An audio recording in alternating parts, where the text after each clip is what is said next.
following interview contains some colourful language and may not be suitable for all listeners. Discretion is advised.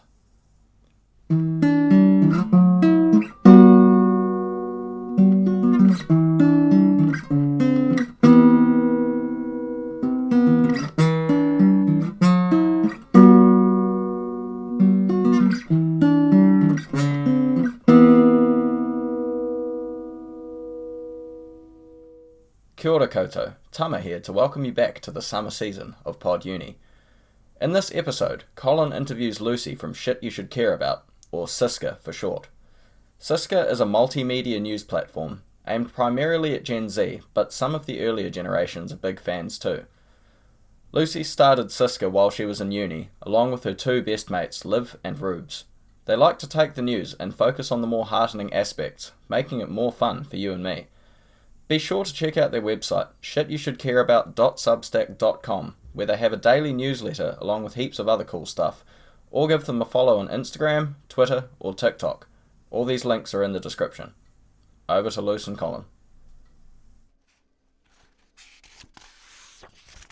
Kia ora everyone, I'm Luce. I am the founder of a media company called Shit You Should Care About. I write a daily newsletter. I post on all of our socials. I basically read the news so that all of you don't have to and try and make it as least depressing as possible. But I can't do this on my own. So I have a team of 3, my best friends from high school. I think we were 15 or maybe younger when we met. We've got Rubes, who runs the commercial side of the business. She makes sure that we can actually make money. And she also basically makes sure that Liv and I, the two creatives, know what we're doing and hand everything in on time. And she's a legend.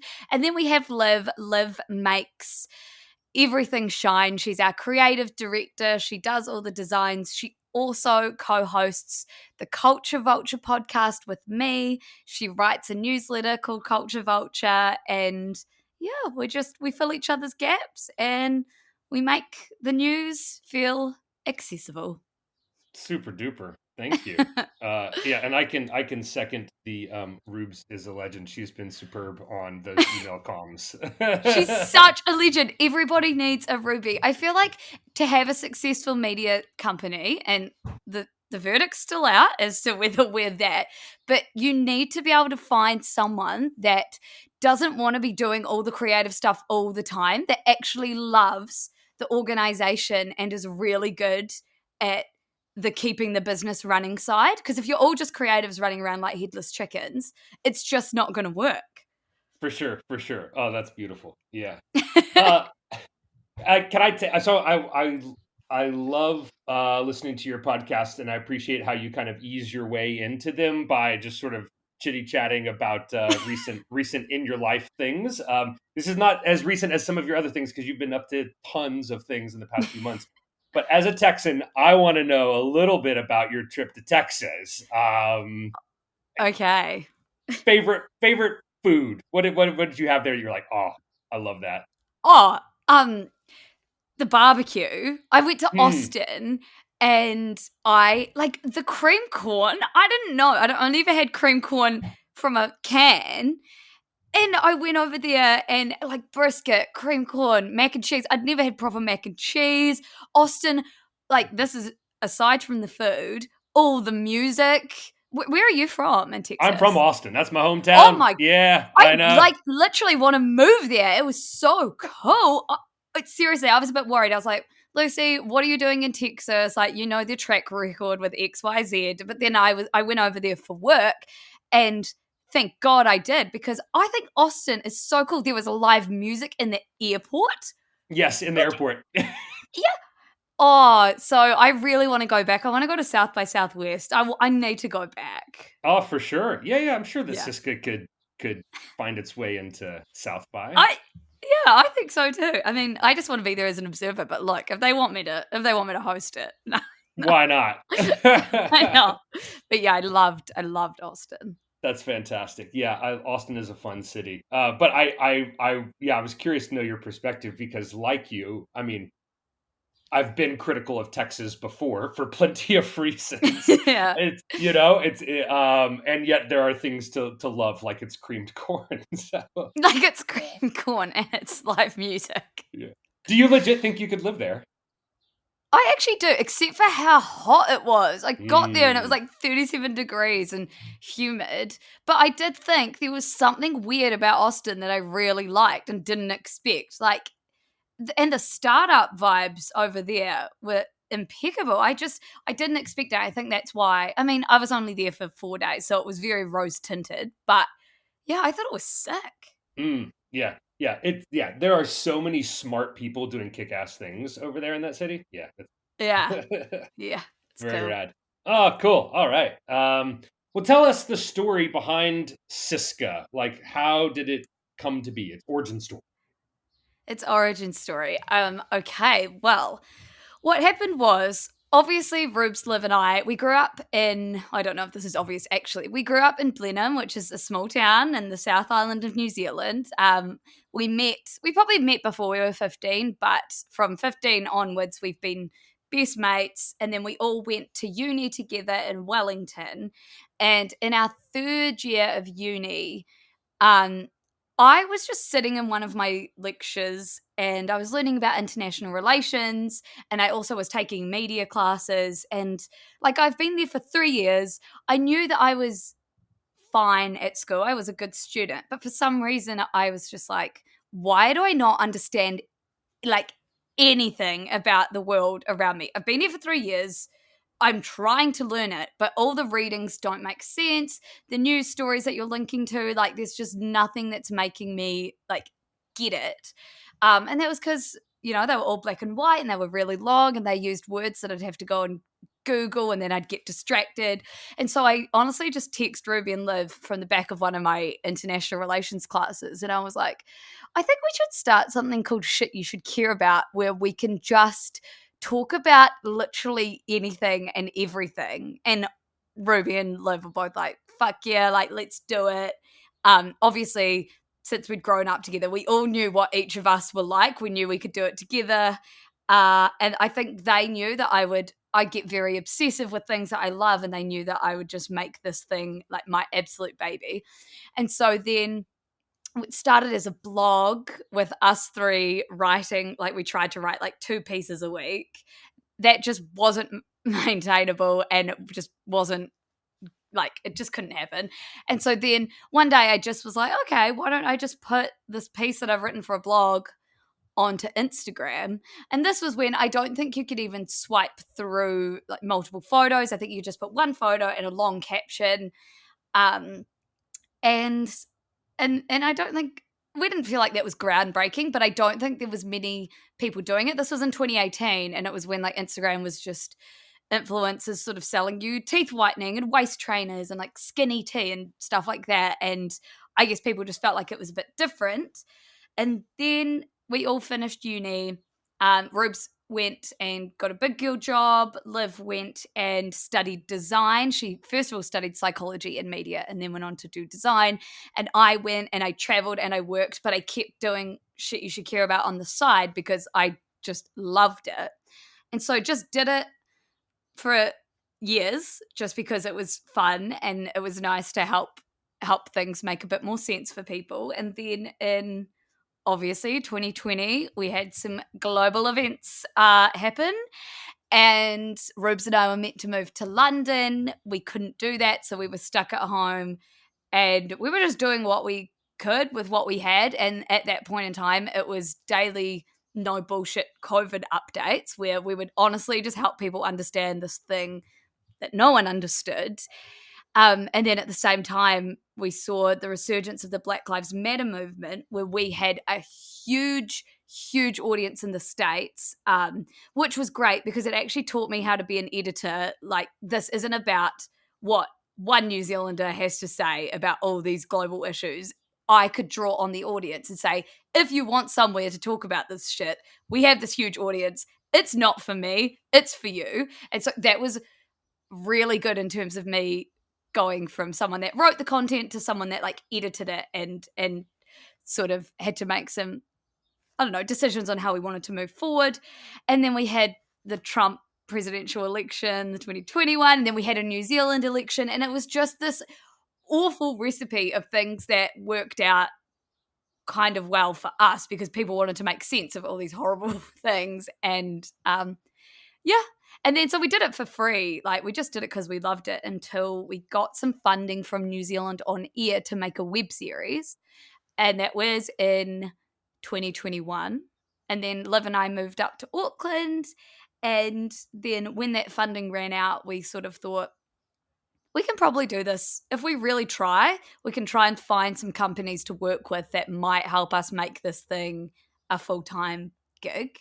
And so then we poached Ruby from her big good girl job and brought her back in-house. And yeah, for now, for about a year, this has been our full-time jobs, and it's the best. Launched a newsletter, launched some podcasts. There's a whole lot that I've missed in that story of what you should care about, but that's the crux. Yeah, that's superb. I love that it has its origins in the back of a lecture hall, because I feel like so many terrific things happen at uni that aren't about like whatever a lecturer is saying. Actually, that's probably the least important thing, but like it's the coming together of yeah. Yeah. And this was a direct, and it wasn't because the lecturer was a bad lecturer. They were brilliant. It was that it wasn't working for my brain, which is very like, as soon as something's not grabbing me, and I think this is for a lot of young people now, you can't focus on it and you switch off. So it was like, how do we make the news something that like grabs young people? And yeah, and especially at such a tumultuous time, like you said, right? So you're in some ways making like, not just making lemons out of lemonade for y'all, but actually like really helping audiences better understand these totally absurd world situations. Yeah. I think that's what keeps it.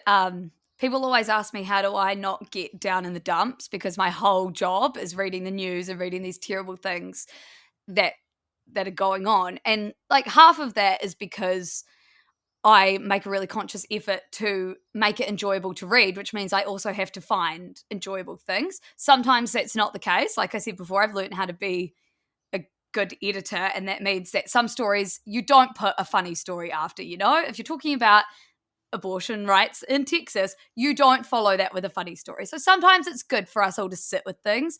Other times you can put a Harry Styles photo in there to make people, you know, finish reading the news on a high note.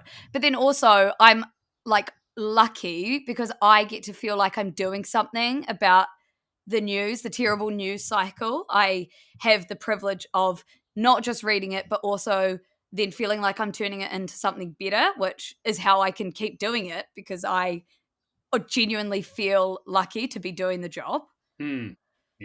Yeah. Oh, that's so good. So tell us more about because you've got so many different media platforms now that you're across. Can you give us like a little picture into like that timeline? Like, how is it that you decided, oh, now we need a newsletter. Now we need this, that, and the other. What was missing that led to the impetus to create each one of these different kind of platforms that you're across? That is a great question, because I've never been asked what made us start all the things in the order that we started them. So that's a great question. So we went from a blog to Instagram, because I think that was the first time I noticed you can't expect people to come to you. You actually have to meet them where they're at, especially with young people. It's something I tell lots of like older media operators if they want consulting or anything like that. I just have to say, you need to let go of your pride or your ego, and they're not going to come to you. Go and meet them where they're at. So anyway, we started Instagram, and then I've always wanted to do a podcast, and Ruby and Liv really didn't want to, but that was a case of, please just do this weird thing with me. And this was in 2020, so we were all locked down. We sold some tote bags, raised some money for some microphones, and then sat on my bedroom floor and released this shocking episode of the Shit Show, our news podcast. But I think that came out of just feeling like we needed a place to give people a bit more context and a bit more nuance to the news, because as soon as we started posting news on Instagram, I knew, I'd studied the media. I knew that this wasn't how people should be getting all their news. It was just a good way of giving a starting point. But then I was like, well, if we're giving people a starting point, we better like follow it up with like the next point. So we started the podcast. Yeah, I made Ruby and Liv, and thank goodness I did, because now the podcasts are like the best part of our thing. Well, one of the best parts. Actually, the newsletter is my reigning favorite, but we'll get to that. Okay. And then the next podcast, the Pop Culture Podcast, that was born in 2021, and that was because we needed to be able to make this a full-time job. And Neon, the New Zealand streaming service, they were streaming Love Island, and that's our favorite reality show. We said to them, let us make you a Love Island series. And they said, okay, we'll give you X amount of money. And then it turned into just a general pop culture podcast. But that one came out of like business reasons and has now become like the more popular of the two podcasts, because it's just a really fun one. Culture Vulture. So Culture Vulture, yeah. So we have, two podcasts. And then another reason we started the podcast was because we started getting shadow banned and threatened on Instagram that we had a few of our posts taken down, a few of our posts about Black Lives Matter, not for any reason that we can find out, but because when we reached out to Instagram, their bots or their algorithms decided it was hate speech or whatever and took them down. And then we had your account may be permanently deleted thing. And I was like, we just can't have a Zuckerberg owned company owning our whole audience. That's just not smart, and it's just not gonna work for us. And so the podcasts were a way of diversifying that. And then we were really at this like quite a defining moment where we were all on this full time, but we only had an Instagram, a Twitter, which is great for engaging with fans. That's what we use Twitter for, and the podcasts. But it just didn't feel like enough. And everyone was like, well, you need to make an app, or you need to make a desktop website. And I just knew, I was like, no young people are going to come to a desktop website. No one's going to download another app. But like, what should we do? And then I met Duncan from Duncan Grieve. Slam Dunk, yeah, from the spin-off. And he became just my mentor / bestie. Like, he learned heaps from me about young people, but I learned everything from him about all the mistakes he'd made starting the spin-off. I could avoid them. And so that's one piece of advice I actually always tell anyone that I'm speaking to is you'll have so many people trying to give you advice. You shouldn't take most of it, but as soon as you find the right advice, that's when you should follow it. How do you know it's the right advice? Your gut, honestly. if it's your like shit you should care about, I feel like most businesses maybe aren't an extension of you as much as this is an extension of me, but it's like, honestly, it's like another body part. If it feels wrong, most of the advice we got just felt really wrong. And then Duncan was like, hey, have you thought about starting a newsletter? And then I did so much research into like the Morning Brew and all these newsletters that were really big at the time. This was like early days of Substack, I think. Newsletters weren't huge. But then I just thought, this is something that really feels fun. It feels like I can do it. And then, of course, me being me, we went into another lockdown. Lockdowns have been very momentous and pushing shit you should care about forward. Went into another lockdown. I needed something else to do. Dived right into writing a daily newsletter. And like, I'm not a writer, but I write exactly how I speak. So, I mean, because you read the newsletter and now you're talking to me, and it's just like, I can't help it. I'm not a trained journalist, but I've done enough media studies to know what needs to be in there. And I have enough of a tone of voice to know that I can make it interesting, that I merge them together and make a lot of mistakes, but you're going to do that in a daily newsletter. And so, the newsletter came out of needing to diversify, also needing another product to like put advertising in or work with partners in or give away tickets, somewhere that wasn't owned by someone else. I think owning our audience has been really important for me, especially just because I'm terrified of, I don't know, watching what's going on with Twitter. We've had to move newsletter platforms because Review, who we used to send it from, is being closed down or Yep. potentially being closed down. And so that's another thing. As like a media operator, yes, you can be writing the news and stuff, but you also have to be, well, if you're a small team like us, you have to be watching what's happening in the like industry, because if Review closed down with all our audience there, we'd be screwed. We'd have no one left. So we've moved to Substack. Anyway, that's a very long way of answering your question of how did we decide to start these new things. That's terrific. That's the level of detail I was curious to know about, right? And because each level along the way, it was about audience here, or it was about diversifying product lines, or grabbing a different culture vulture. I didn't know that it started from a deal struck with Neon, right? Like yeah. That's Yeah. each one of them And has that's a good. different. Yeah, they complement each other in really Yeah. important ways, and also the challenges of like doing all of this on not a platform, or not all of it, but large chunks of it on platforms that you don't own, right? So Yes. that's a challenge. Yeah. And what about TikTok? You've got TikTok. Yes. So we've leaned into TikTok. I, as a consumer, adore, like I love TikTok. We have this interesting thing where we made a very conscious decision at the start of Shit You Should Care About to not show our faces. So it's not about us. It never, ever, ever has been. I think in our very first like meeting we said, do we know who runs the BBC? No. Does it matter? No. And so when people often will go into meetings and they'll say, oh, but you're influencers, and we're like, well, we're actually not. We're not influencers in that sense of the term. Maybe we influence how people feel about topics or certain things. That's fine, but we don't show our faces. We're not here to do product placement, whatever. And so I think, the decision not to show our faces has been it's been very like telling, I think, of the way the business has moved forward. So when it came to TikTok, we had to do it in a way. It would have been really easy to be able to put the newsletter behind us and me stand in front of it and like talk through the newsletter, but without showing our faces, it's been an interesting challenge. So instead, we use TikTok as like a brand awareness. We show that we're on TikTok, we get it, we're with the young people because we love it, but I think if I spent too much time making content for it that was just going to get no views and swiped away into the black hole of TikTok, that would be, for a team of 3 and me making all the content, I think that would be a waste of my time. I think there needs to be really good news on TikTok, because at the moment people are accidentally getting the news from it. You're going there to have fun. You're accidentally getting 30 seconds of half correct and half false news.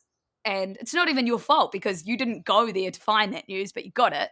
But I just don't think that's something that like 1 or 2 publications can solve by doing really quality news, unless, and this is not in TikTok's best interests to do it, but TikTok should have like a little news bar, like news section, news vertical down the bottom, where they pay like BBC and New York Times and stuff to make content to go on there. But I don't think they don't want the news there.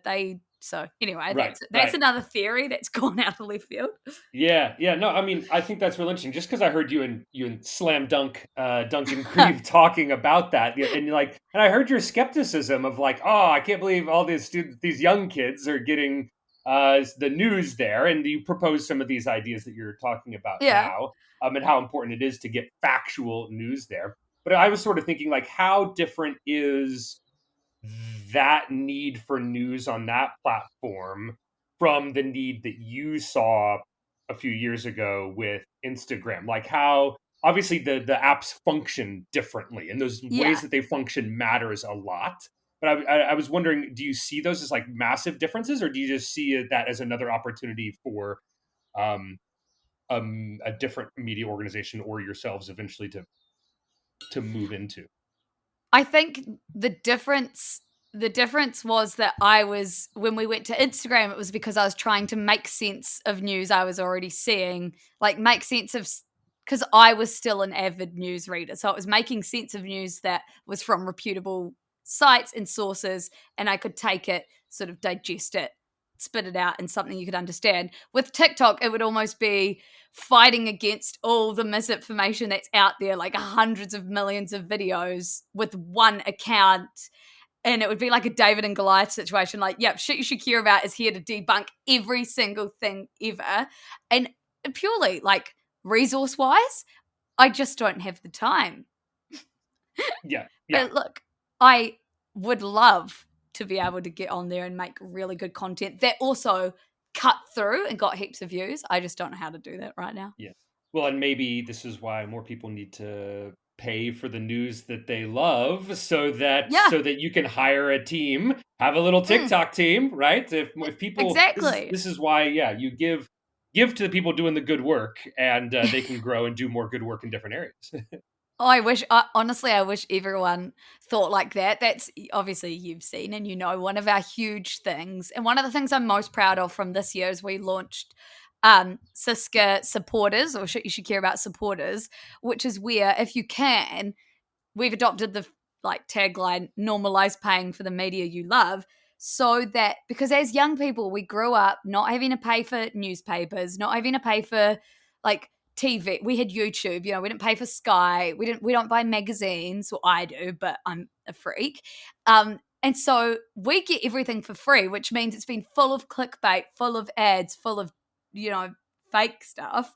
And so we're really big on trying to set the value system in place now, because we know our young people right now can't afford to pay for the media they love. That's fine. We do not mind that. But if we start putting in their heads, just as you would pay for Netflix or whatever, something that you see value in, you should start seeing value in the media you love as well. Because especially right now, it's so hard to make money as a media company. I mean, I was told this at uni. I was told not to be a journalist because there's no money in it. It's obviously not why anyone does it. You don't start a business in the media to make money, I don't think, unless, I don't know, you're Murdoch or something. But that's actually one of my favorite parts about our audience, is we have this gorgeous split between young people that are on social media and reading the newsletter and things like that, and then slightly older people who also love getting the news from shit you should care about. But the 30 or the 25 to 50-year-olds will pay for the media they love, and it will basically sponsor, it'll make sure that we can keep doing this for the young people. And I think that is one of the best things about the platform, is seeing the older generations pay so that the younger generations can actually read good stuff. For sure. Yeah, that's a pretty important intergenerational thing there. Yeah, because too often we hear the older generations just griping about kids these days, always on all this garbage complaining, and it's well, just pay $8 a month, and then you're helping them, okay? Stop complaining and do something about it. You have agency, you have money. Yeah.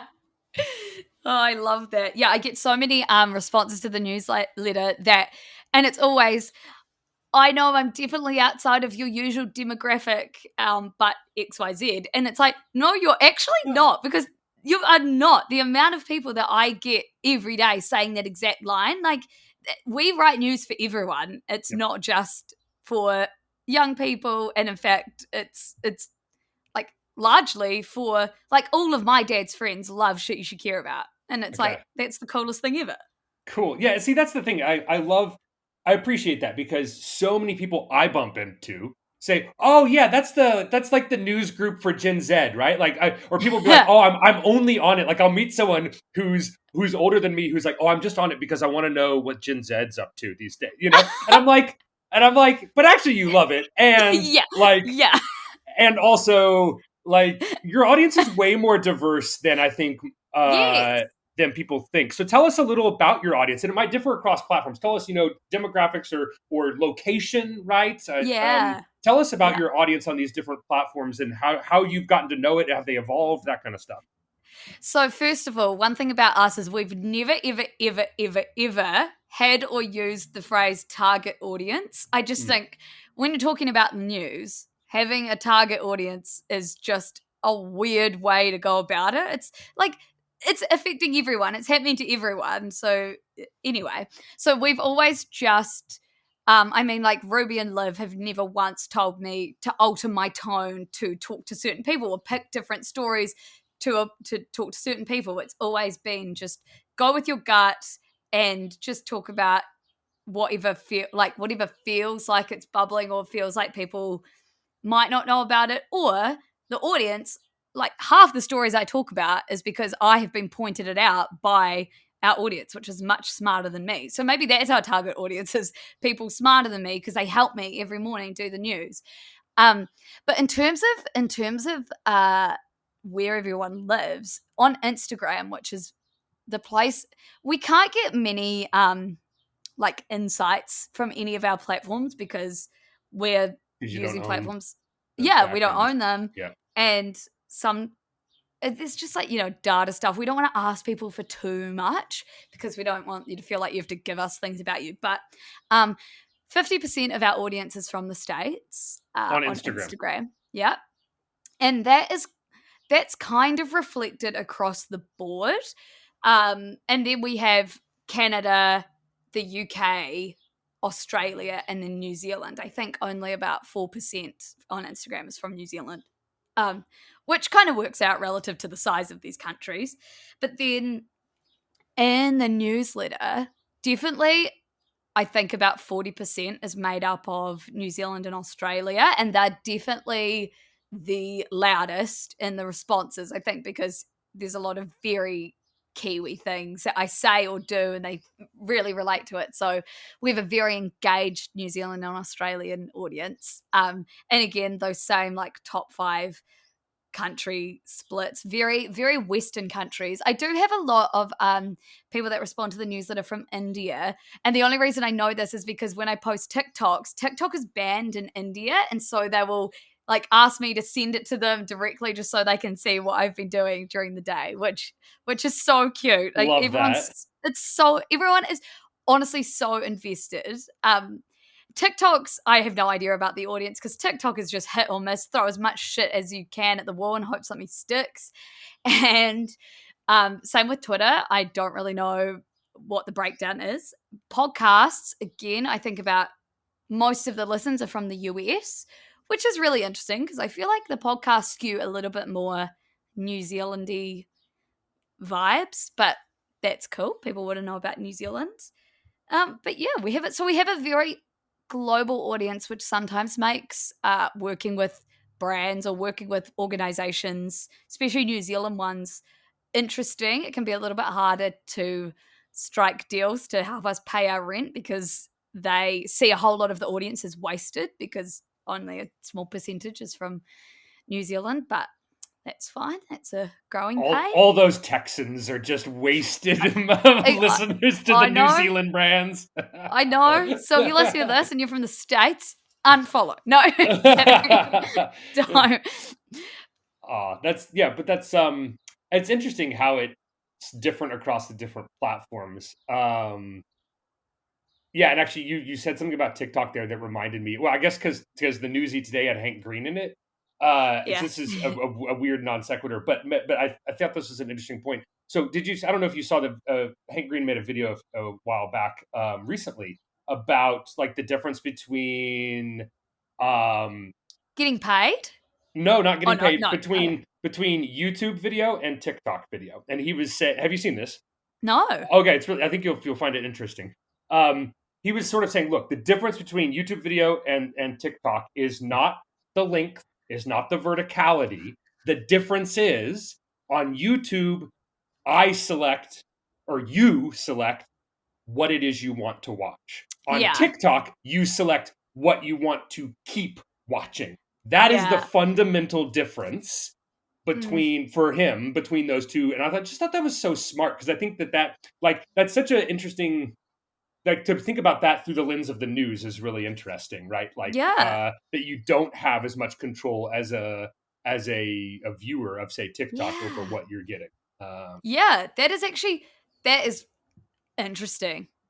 And especially in terms of the news, because imagine if on TikTok, imagine if you got your news from TikTok. So many people do. But there's like this one story about 4 students in Idaho, I think, that were killed. And we were talking about it at dinner last night, and 2 of us had seen the story, and then our TikToks were flooded with it. And 4 of us at the table had obviously not come across any of it.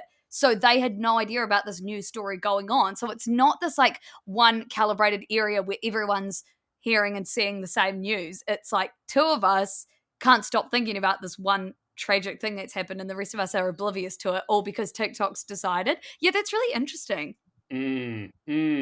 Yeah. Ugh. And I'm sorry that the U.S.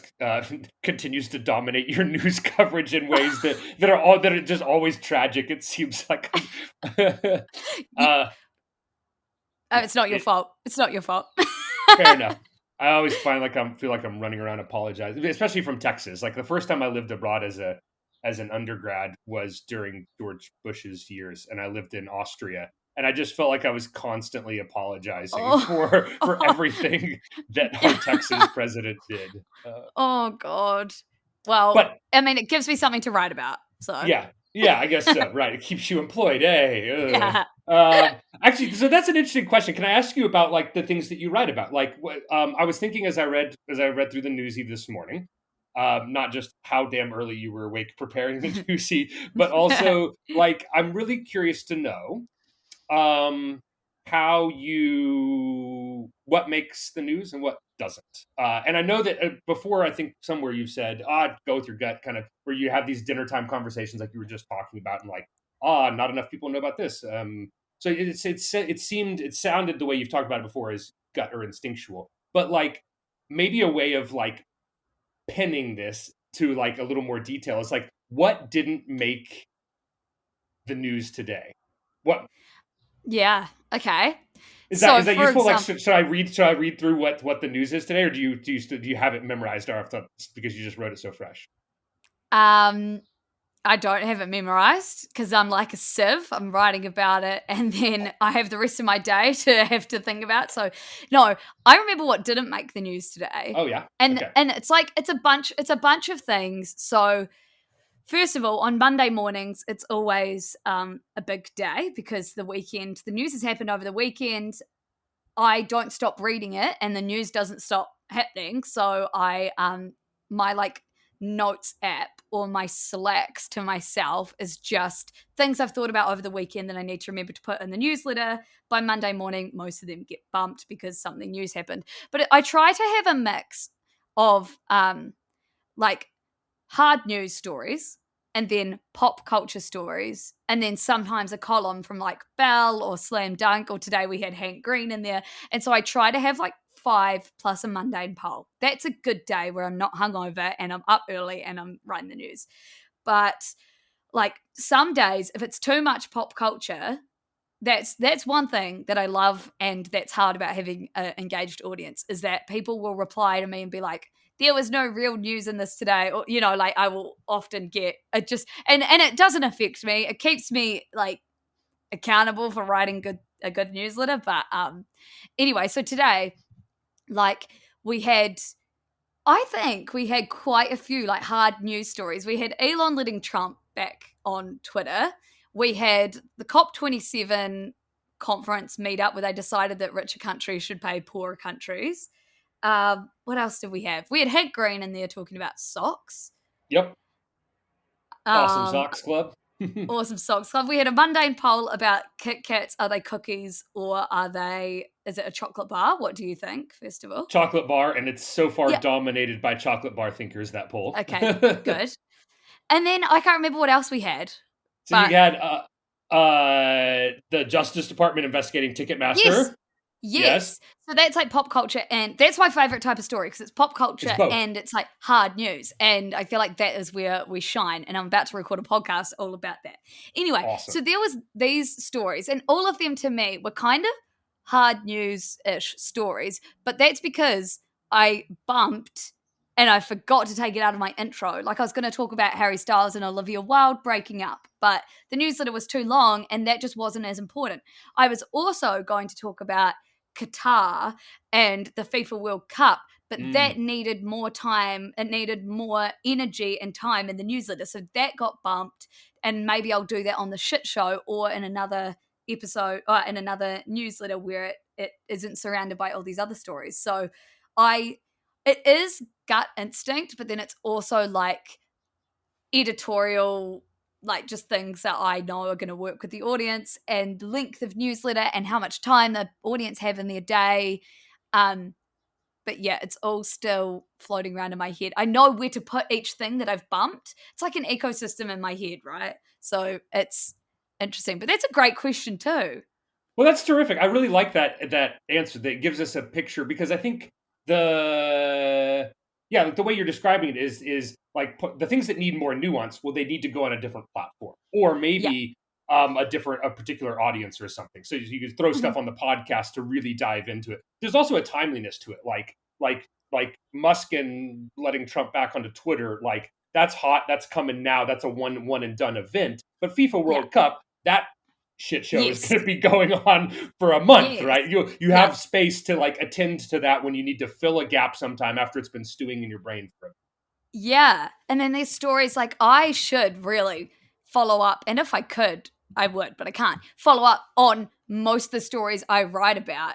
And I wish that I could, because most of them have developments, right? But the vibe of the newsletter is people sort of want the overall breaking story, and only when it has a really huge development, like with Brittany Griner in the States, I follow up on that maybe once a month, because it doesn't have huge developments all the time. And so there's things like that I have to decide when to actually follow up on a story, and often I'll forget because the news cycle, we lose interest, and so it's an interesting balancing act. But the newsy definitely serves a purpose that's very like a very obvious purpose in my mind, which makes it easier to choose stories. And so like, how do you see the difference between news media, influencer, creator, like where those three overlap, and like why it matters? I think because we grew up when influencer was kind of like a dirty word, and so we wanted to be able to be taken seriously in our field, which we we are in between, I would say, creator and news media, or just media in general.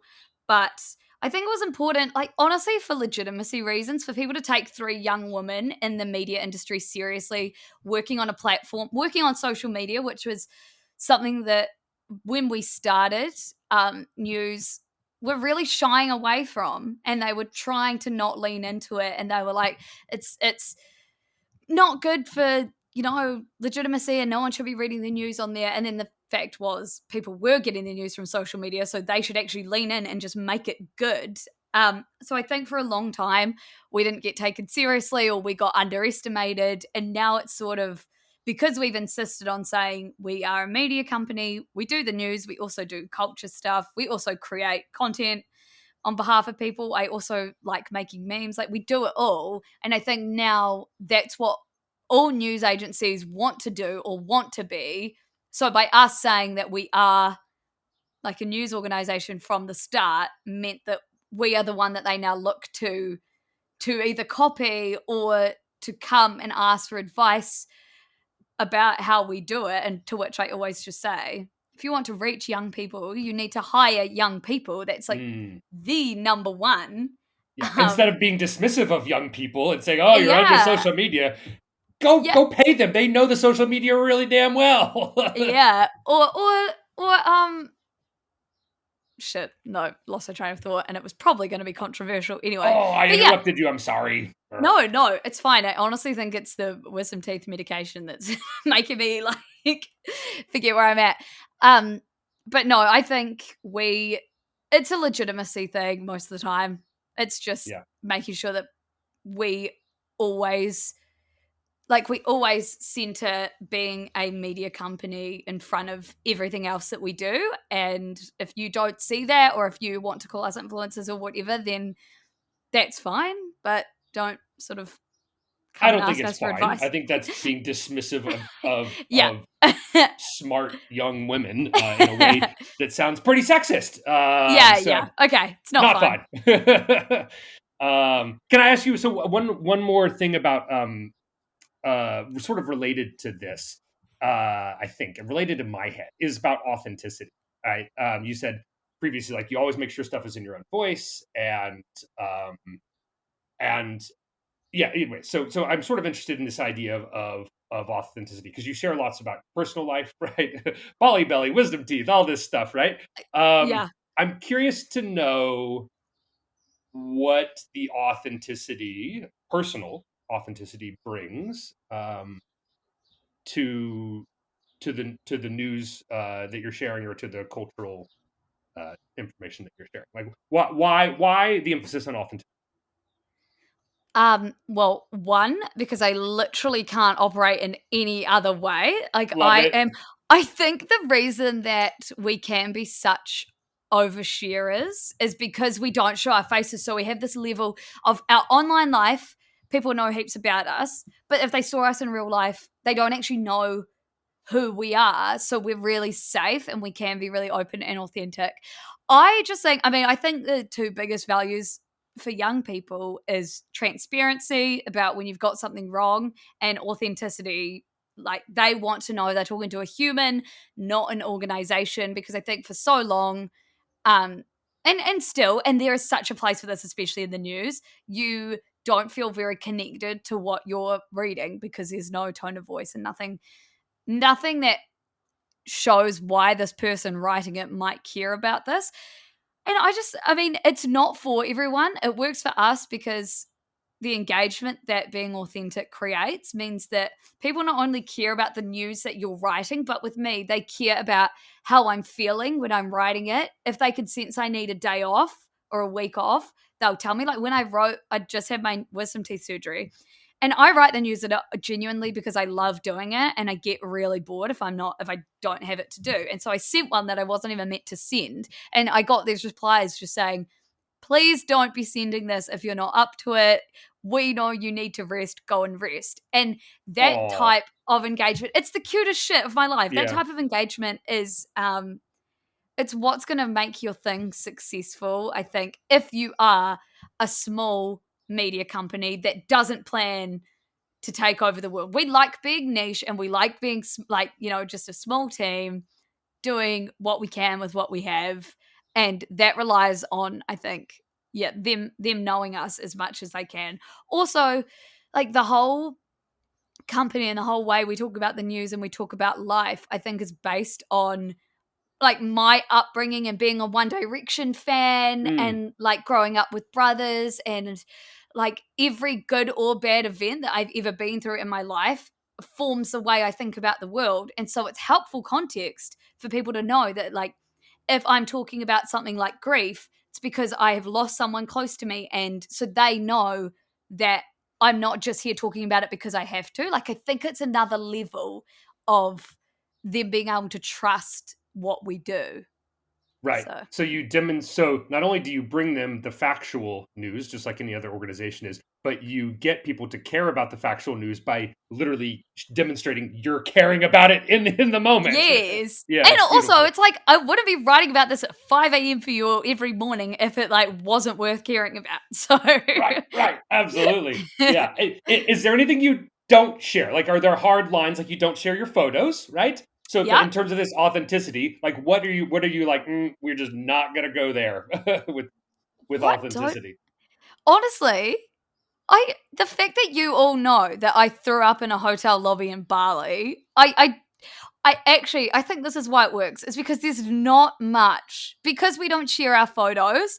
Everything else I feel like is free reign. Like, even things that I've thought, this is never going anywhere, I'm definitely keeping to myself. As soon as I'm up writing the newsletter, I'm like, fucking hell, all the audience should know about this. Like, this is so funny. Why would I keep it to myself? It's just how I'm wired now, that there's Brilliant. not that much that's off the table. Brilliant. I love it. Well, let's talk. Let's on our way out here. Let's talk about what's next for y'all. Where can people find you on all those different platforms you named earlier? What do you want to point people to? The newsletter is definitely the best. I'm the a big best fan. way to It's get the news. best. It is actually the best. It's my favorite part. So the newsletter, you can find it at the link in our Instagram bio or on our website. Or if you just type in shit you should care about newsletter into Google, it should come up. It's basically me giving you the news every morning in a really fun way so that you can engage in those conversations at dinner without feeling like you don't know what's up. And then we also have a weekly pop culture podcast called Culture Vulture, which is it's really fun. We talk about the way that pop culture influences the rest of the world and how it's not stupid to be a fan of things. It's actually really cool to be interested in pop culture. We also have a news podcast called The Shit Show because the name basically explains why the world is a bit of a shit show. And then we are on TikTok, Twitter, for however much longer that exists, and Instagram. Everything's that shit you should care about. You can find us anywhere.